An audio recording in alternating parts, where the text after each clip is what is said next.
Assalamualaikum warahmatullahi wabarakatuh.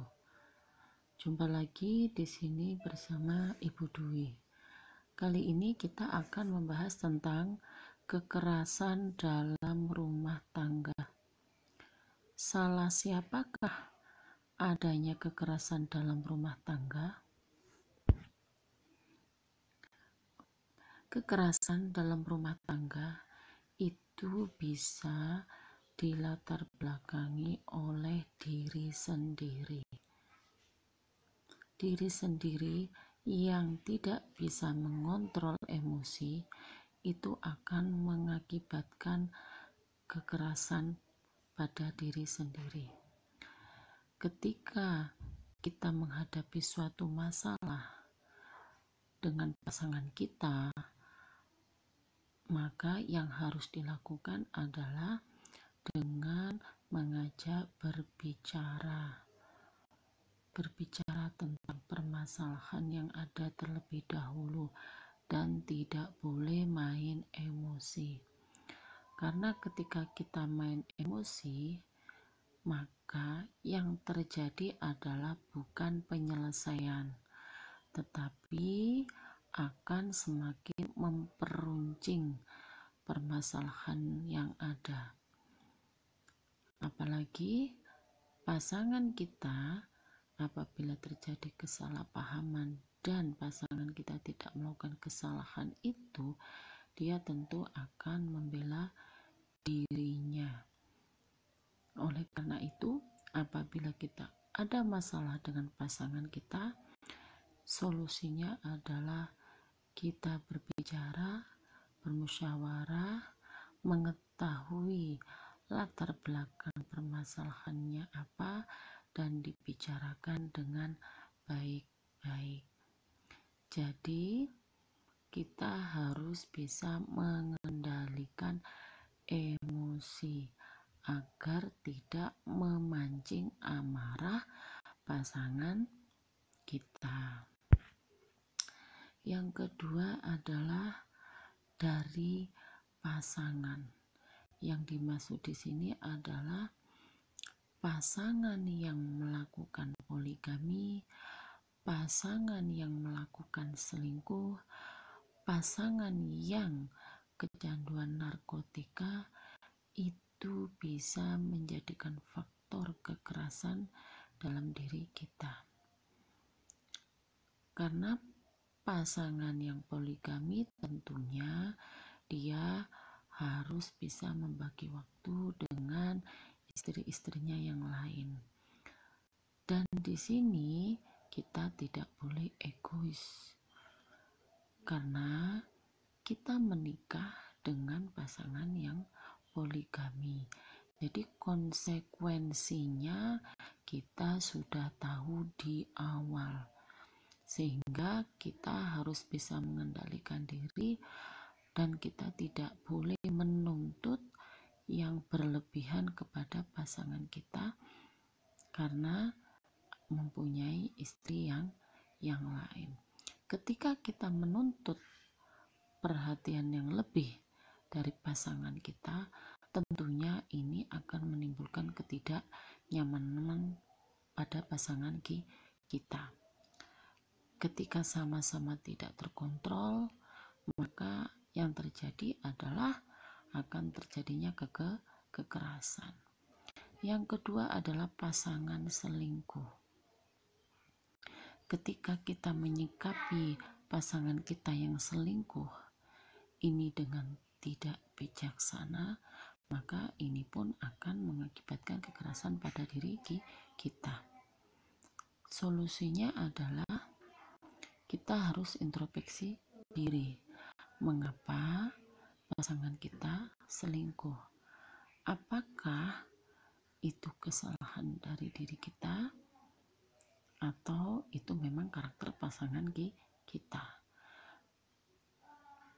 Ketika kita sudah mengetahui yang melatar belakangi perselingkuhan itu, maka di sini kita juga harus berhati-hati.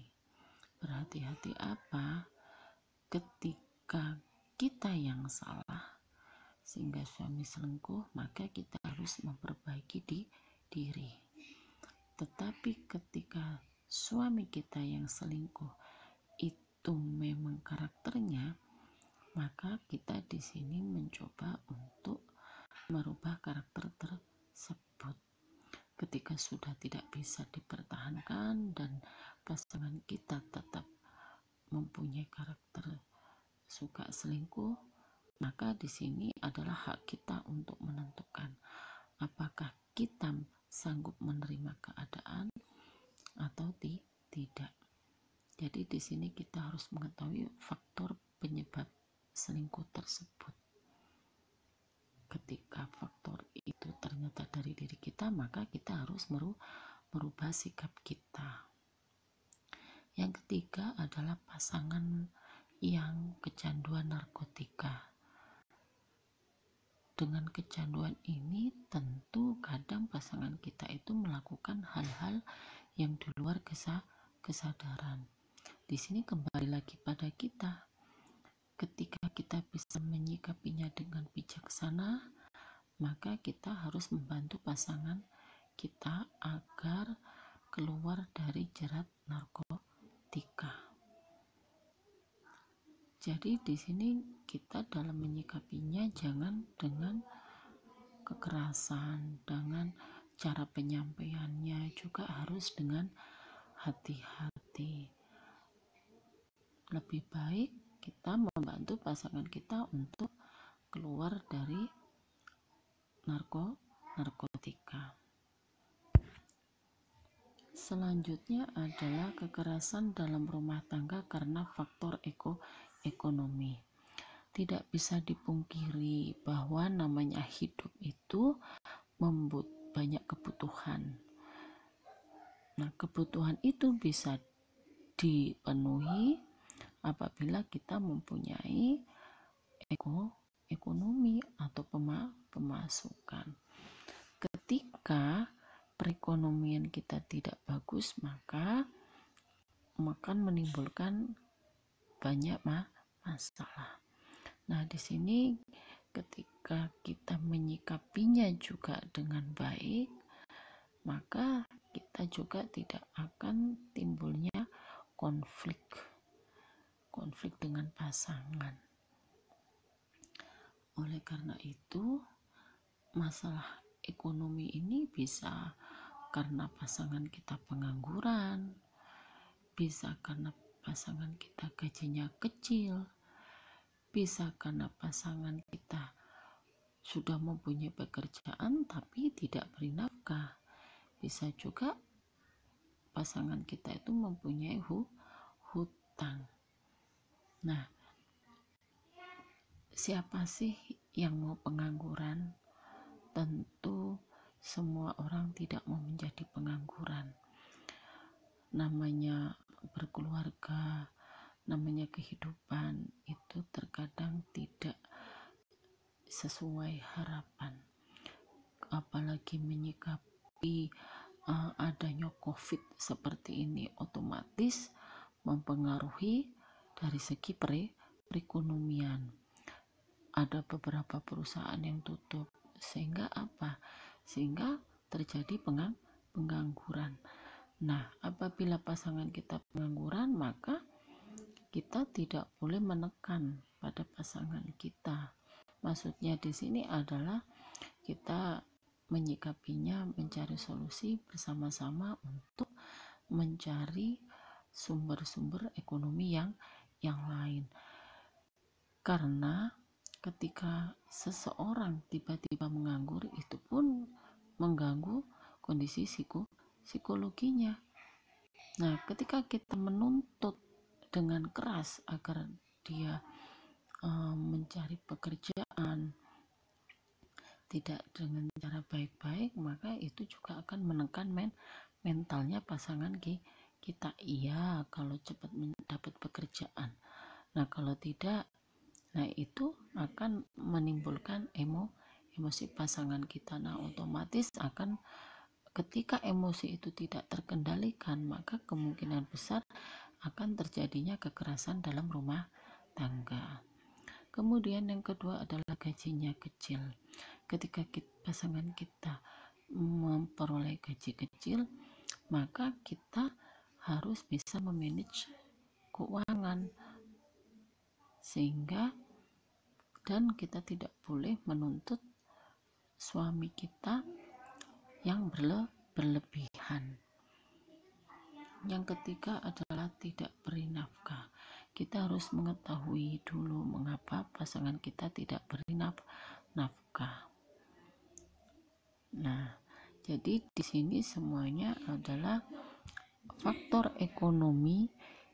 Jika disikapi dengan tidak tepat, maka akan menimbulkan pertikaian, akan memunculkan emosi yang tidak terkendali, pertengkaran yang tidak terkendali, maka kemungkinan besar akan menimbulkan kekerasan dalam rumah tangga.